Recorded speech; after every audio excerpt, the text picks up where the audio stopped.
علی بھائی اگلا سوال ہے، میں امریکہ میں مقیم ہوں، ہم جس مسجد میں نماز پڑھتے ہیں وہاں جب کبھی بھی امام صاحب غیر حاضر ہوں تو ان کی جگہ امامت کرنے کے لیے چند لوگوں میں کمپٹیشن ہوتا ہے اور جس کا بس چلتا ہے وہ جمپ لگا کر مصلی کا قبضہ حاصل کر لیتا ہے، حالانکہ مقتدی حضرات میں سے اکثر لوگ ان کی اقتداء میں نماز پڑھنا بالکل بھی پسند نہیں کرتے۔ کیا ایسی صورتحال میں زبردستی کے بنے ہوئے امام صاحب جن کے لیے دل میں اچھے جذبات بھی نہ ہو، اس امام کے پیچھے ہم لوگوں کی نماز درست ہوگی؟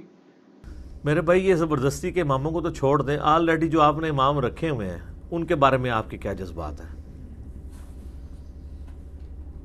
یقین کریں ہمیں تو لوگ شکایت کر کے بتاتے رہتے ہیں جی مسجد میں ایک مہینے میں اتنے امام بدل چکے ہیں۔ تو اگر آپ اس چکر میں پڑ گئے نا کہ آپ کوئی ایسا امام ڈھونڈیں کہ جس سے سارے مقتدی راضی ہوں اور وہ صاحب کردار ہو، تو وہ آپ کو فرشتوں میں سے کوئی امام ڈھونڈ کے لانا پڑے گا۔ آج کل تو ناپید ہیں اس قسم کے امام۔ رہا نماز کا مسئلہ، تو نماز تو ہر امام کے پیچھے ہو جاتی ہے، البتہ اس امام کے لیے ضرور لمحہ فکری ہے۔ یہ حدیث جامع ترمذی میں اور سنن ابن ماجہ میں موجود ہے، ابو داؤد میں بھی ہے، اس کی سند ضعیف ہے، لیکن ترمذی والا اس کا طریق جو ہے نا وہ صحیح سند کے ساتھ ہے کہ نبی علیہ السلام نے فرمایا کہ جس امام کو اس کے مقتدی ناپسند کرتے ہوں تو اس کی نماز اللہ کے حضور قبول نہیں ہوتی، اس کی اپنی مقتدیوں کی ہو جائے گی، اس کے لیے یہ اس کے لیے عبرت ہے۔ اس طریقے سے جامع ترمذی میں حدیث ہے کہ ایسا شخص امامت کا اہل ہی نہیں ہے اور وہ خائن ہے کہ جب وہ دعا کرنے لگے تو اپنے لیے دعا کرے اور اپنے مقتدیوں کے لیے دعا نہ کرے، جس سے وہ اجتماعی دعا ثابت کرتے ہیں۔ حالانکہ اس میں اجتماعی دعا، نماز کے بعد دعا کا ذکر نہیں ہے، وہ ویسے ہی ذکر ہے کہ آپ اپنے متعلقین کے لیے دعا کریں، اور اس میں صرف امام مسجد نہیں، جتنے پیر ہیں، علماء ہیں، ٹیچرز ہیں، سب کو چاہیے اپنے اپنے متعلقین کے لیے دعا کیا کریں۔ تو اس طرح کی ساری حدیثوں سے یہ رزلٹ نکلتا ہے کہ اس امام کے لیے اپنا لمحہ فکری ہے جو جمپ لگا کے تو مصلی پہ قبضہ کر رہے ہیں۔ میں تو حیران ہوتا ہوں کہ لوگ کس طرح یہ خواہش کا اظہار کرتے ہیں خود سے کہ وہ جناب اس طریقے سے مصلی پہ چڑھ رہے ہیں۔ صحابہ کرام میں تو آپ کو پکڑ پکڑ کے چڑھانا پڑتا تھا، مصلی پہ چڑھتے نہیں تھے، کہ وہ کہتے تھے یہ ذمہ داری والی بات ہے۔ ویسے تو ایک حدیث صحیح بخاری میں ہے کہ اگر کوئی شخص کہیں پر مہمان جائے نا تو وہ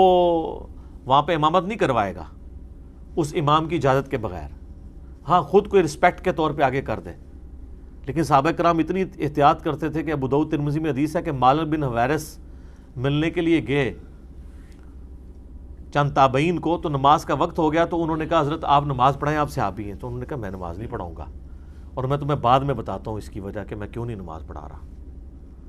تو جب فارغ ہوئے تو نبی صلی اللہ علیہ وآلہ وسلم کی انہوں نے حدیث بیان کی کہ آپ صلی اللہ علیہ وآلہ وسلم نے منع فرمایا کہ تم کسی کے پاس جاؤ تو اس کے مصلی پہ چھلانگ مارنے سے، جس طرح یہ کہہ رہے ہیں، اس کا حق ہے کہ وہ نماز پڑھائے۔ تو یہ جو چھلانگیں مارنے والے ہیں نا جی، بیسیکلی ان کو کوئی زیادہ شوق ہوتا ہے ڈومیننٹ ہونے کا، ادروائز تو مصلی سے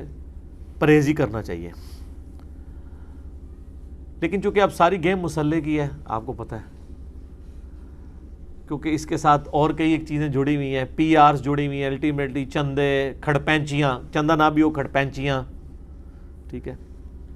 اس طرح آپ نے دیکھا کہ چند ایک مؤذن ہوتے ہیں جو بڑے یعنی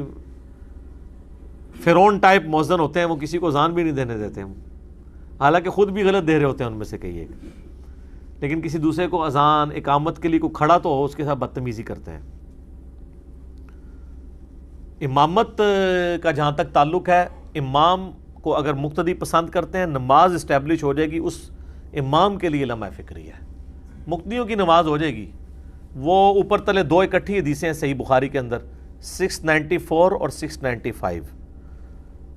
694 میں آتا ہے کہ حضرت ابو ہریرہ کہتے ہیں کہ نبی علیہ السلام نے مجھے فرمایا تھا کہ عنقریب ایسے امام آئیں گے جو تمہیں غلط نمازیں پڑھایا کریں گے۔ تو کہا یا رسول اللہ کیا کروں؟ فرمایا ان کے پیچھے نماز پڑھ لینا، ان کی غلطی کا وبال ان پہ ہوگا۔ تو غلط نماز پڑھانے والے، غلط یعنی ظاہر ہے اس میں کہ یہ غلطیاں ہو سکتی ہیں نا، کسی سے قرات کی غلطی ہو سکتی ہے، رکوع اور سجدے میں صحیح طریقے سے نہیں وہ پرفارم کر رہے، عقیدے کی غلطی بھی ہو سکتی ہے۔ عقیدے کی غلطی پہ تو 695 صحیح بخاری کی اس پہ گواہ ہے کہ سیدنا عثمان غنی رضی اللہ تعالیٰ عنہ کو جب محصور کر دیا بلوائیوں نے تو ایک صحابی حاضر ہوئے، انہوں نے کہا کہ آپ ہمارے امام ہیں۔ ظاہر خلیفۃ المسلمین ہی امام ہوتا تھا نا اس وقت، امام کا مطلب واقعی امام تھا، یعنی وہ دین دنیا سیاست آخرت ہر چیز کا امام کے طور پہ اپنے زمانے کے لوگوں کو لیڈ کر رہا ہوتا تھا۔ تو مسجد پہ باغی امام کا قبضہ ہے، یہ ہمیں نمازیں پڑھاتا ہے،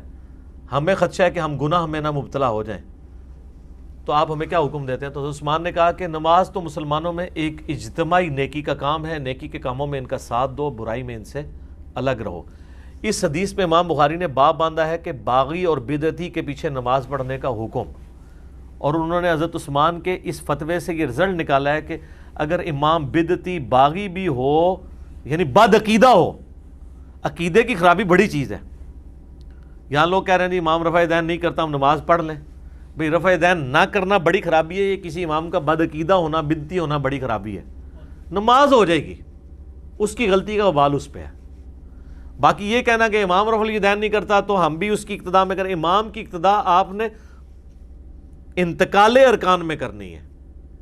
کہ امام سے پہلے رکوع نہیں کرنا، امام سے پہلے سجدہ نہیں کرنا۔ اگر امام کی اقتداء 100% کرنی ہے تو پھر امام اگر ٹوپی میں ہے تو آپ ٹوپی پہنے، امام پگڑی میں تو آپ پگڑی پہنے، یہ تو پاسبل ہی نہیں ہے۔ امام اگر سنت چھوڑ رہا ہے اس کا وبال اس پہ ہوگا، آپ سنت کے مطابق نماز پڑھیں گے۔ میں ساتھ ساتھ چھوٹے چھوٹے جنہوں کہتے ہیں چب کٹتا جانا، وہاں نیٹی گریٹیز بھی بیان کرتا جاتا ہوں تاکہ کوئی اس میں سے غلط رزلٹ لے گا۔ باقی امامت کی شرائط بھی تو پتہ ہونی چاہیے نا، کہ جمپ مار کے مصلے پہ چڑھ جاتے ہیں، امامت کی شرائط تو ہنسنا شروع کر دیتے ہیں۔ سر صحیح مسلم میں 4 شرائط آئی ہیں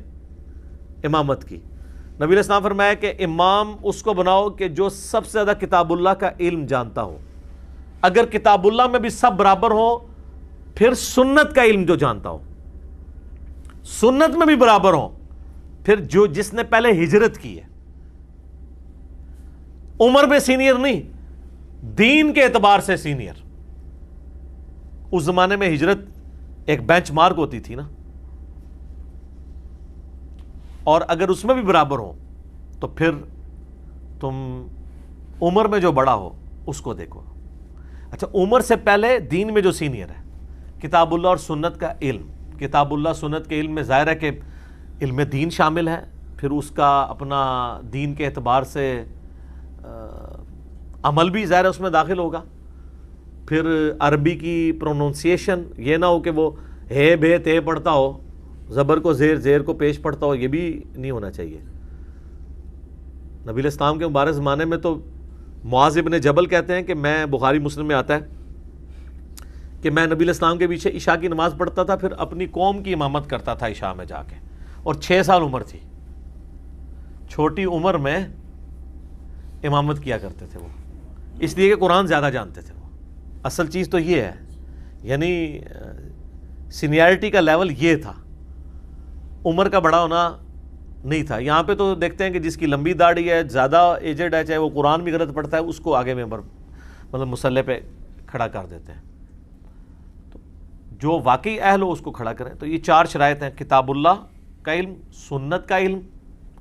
اور اس کے بعد دین میں جو سینئر، اس زمانے میں ہجرت کے اعتبار سے، آج کل یعنی دین کے اعتبار سے، اور اگر اس میں برابر ہے پھر عمر میں۔ 2 اور شرائط بھی ہیں، وہ صحیح مسلم میں نہیں ہے، وہ مولانا شریف میں ہے۔ تو ہم نے چونکہ مولانا شریف اور مسلم شریف کو الگ الگ رکھا ہوا ہے، وہ آپ فقہ حنفی کے علماء سے پوچھیں کہ وہ جو 2 شرائط ہیں بڑی گندی گندی، جو علی بھائی ہر دفعہ نہیں بیان کرتے ہیں،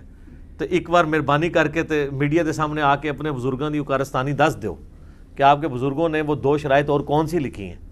اور صرف آپ نے وہ شرائط بتانی نہیں ہے، پھر آپ کے سارے علماء اور مفتیوں نے آ کے جسٹیفائی کرنا ہے